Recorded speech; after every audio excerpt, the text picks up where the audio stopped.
Hello, BookTube. This is Bookcase 3, Shelf 2, the second part. Um, so let's get right into it. Uh, this first book is one of the first I had on the sea. So it means I've had it a long time. Um, it's Peter Fruscian's Book of the Seven Seas. He was a pretty famous Arctic explorer. I mean, take a quick look at him there. He was quite a sea dog. Um, I can't even remember how old I was when I got this, but I was very young. So it's Peter Fruscian's Book of the Seven Seas by Peter Fruscian with David Loth. Julian Messner Incorporated, New York. And it was published in 1957. So when I was a little boy, this book was already a used book, and I think my dad picked it up for me. And to give you an idea, the shape of the sea, so it's the birth of the ocean, the changing face of the waters, a magic figure, a glimpse of the future, life in the seven seas, Genesis, population problem, feast and famine, beauty and beast, courtship in the sea, and high IQ. The sea in action, the tides, the winds, the currents, the waves. The ships of the seven seas, the pioneers, civilization and navigation, manpower, wind-driven steam, the motor ship, the submarine. The great voyages. And this was a big deal when I was young, and this book obviously came out in the 50s, so this would have been a big deal then for sure. It was the Kon-Tiki.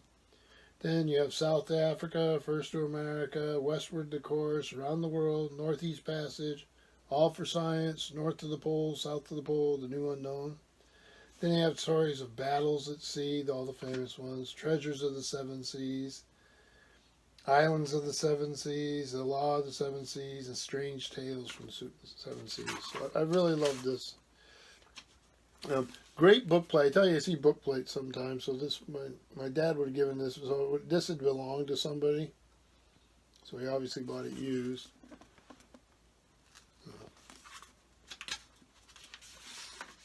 Yeah, Spanish treasure galleon. So all things that would, an Eskimo hunter, all things that would have excited a young fellow learning about the ocean. A lighthouse in the North Atlantic. The Monitor and the Merrimack battle.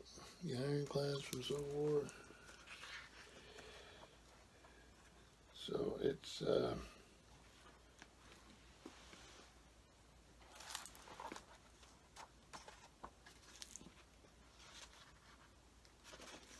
diving for pearls.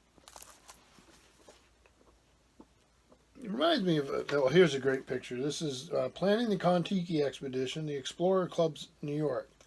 Left to right, the chief of Clanfagus, Herman Watzinger, Thor Eyredal, and Peter Fruscian. You can see on this the author of this book.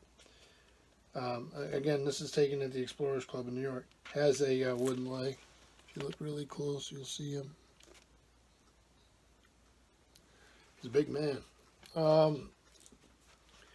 It does remind me of a book I used to have. We just talked about on the first shelf about the Arctic. There it is there. And that was The Silent Sea by Jacques Cousteau. I'll have to watch out for a copy of that. I had that as about the same time I had this. So, yeah, you lose books over a lifetime and you find new ones. Sometimes you find the old ones again. So next one is Catboat Summers. John E. Conway. And it's a decade's worth of adventures in New England waters through a series of short tales. It's all New England stuff, so just a nice little book. This one, Duncan and Ware's A Cruising Guide to the New England Coast. Obviously, I don't have a dust jacket, so I don't need to show you that. I had talked about finding an itinerary and where we're going to meet up and all that sort of thing in the in a book. I'll cover the people's names and addresses, but this was all their itinerary for a boat trip.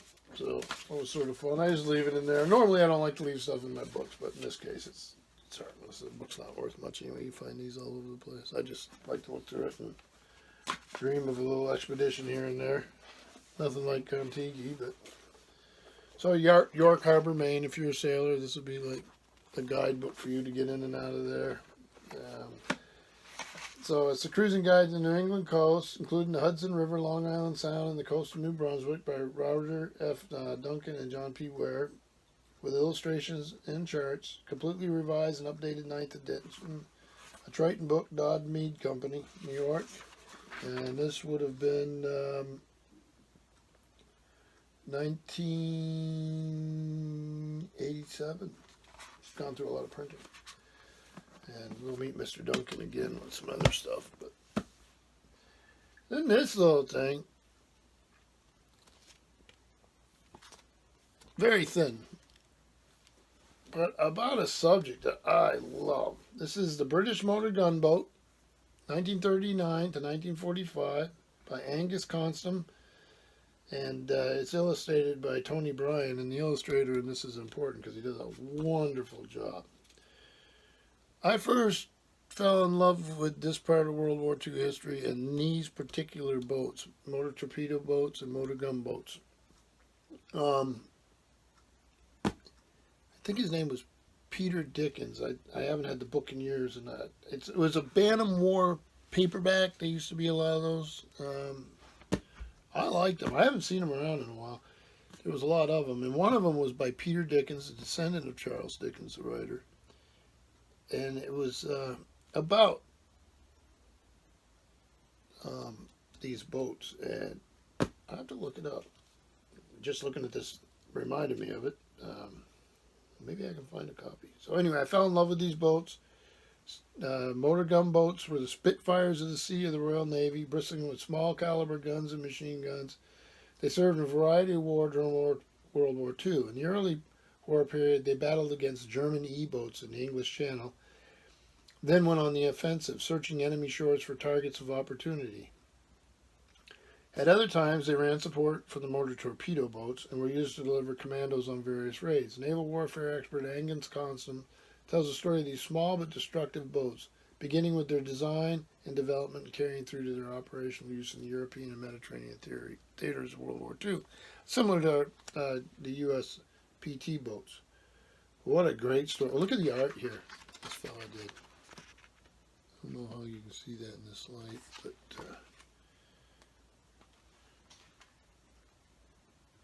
there you go. They are really something.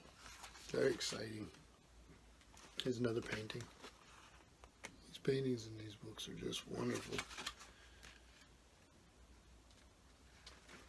Cutaway. So it's a small little book, absolutely packed with information. These are this is the first one of these I've ever wrote. So they're published by this is called New Vanguard 166. You can see at the top of the page there. First published in Great Britain in 2010 by Osprey Publishing.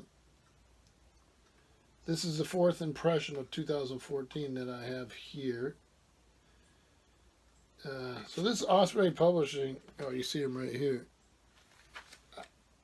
I got this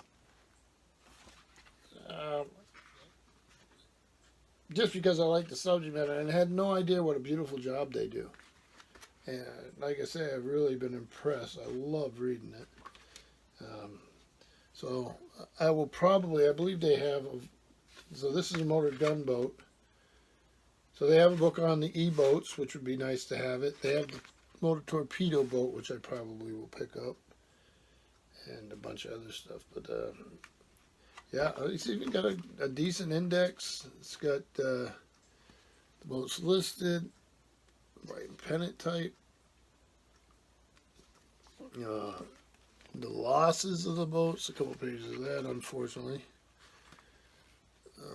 So, yeah, what a, for such a thin little thing, I'm not even sure know how many pages this is. It was $17.95, but with the artwork and the research in it and the value of it, it packs a punch for a small book, and I think the price is worth it. It's 48 pages, but really liked it. So I'll search out more of this publisher. Like I say, it was something new to me, and that's the fun of books. You always find something new. So that's quite a bit of this shelf. And I think I'm going to hold it here and do a third part of this shelf because it's all relates to one author. So thank you, BookTube.